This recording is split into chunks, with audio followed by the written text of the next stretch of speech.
at all the next morning unless the government took this action.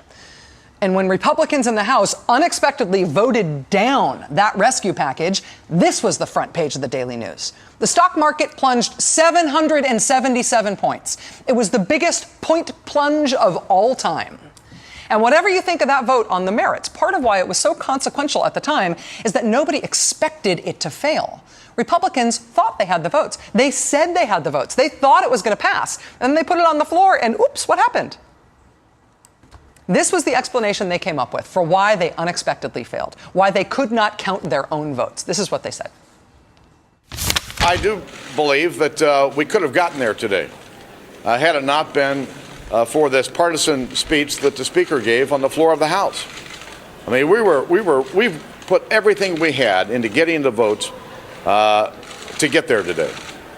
But the Speaker had to give a partisan voice that poisoned our conference, caused the number of members that we thought we could get to go south. We did think we had a dozen more votes going to the floor than we had. No more than that, but we thought we had a dozen more. I think, unfortunately, too many of our members were already on the floor when they heard that late speech with the Speaker.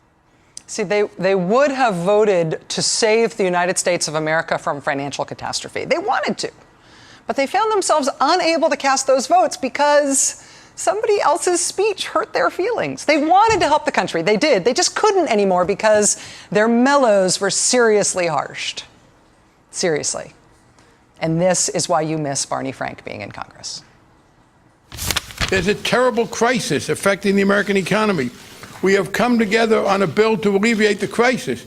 And because somebody hurt their feelings, they decide to punish the country. Somebody hurt my feelings, so I will punish the country. I mean, that's hardly plausible. And there were 12 Republican members who were ready to stand up for the economic interests of America, but not if anybody insulted them. I'll make an offer. Give me those 12 people's names, and I will go talk uncharacteristically nicely to them. And tell them what wonderful people they are, and maybe they'll now think about the country.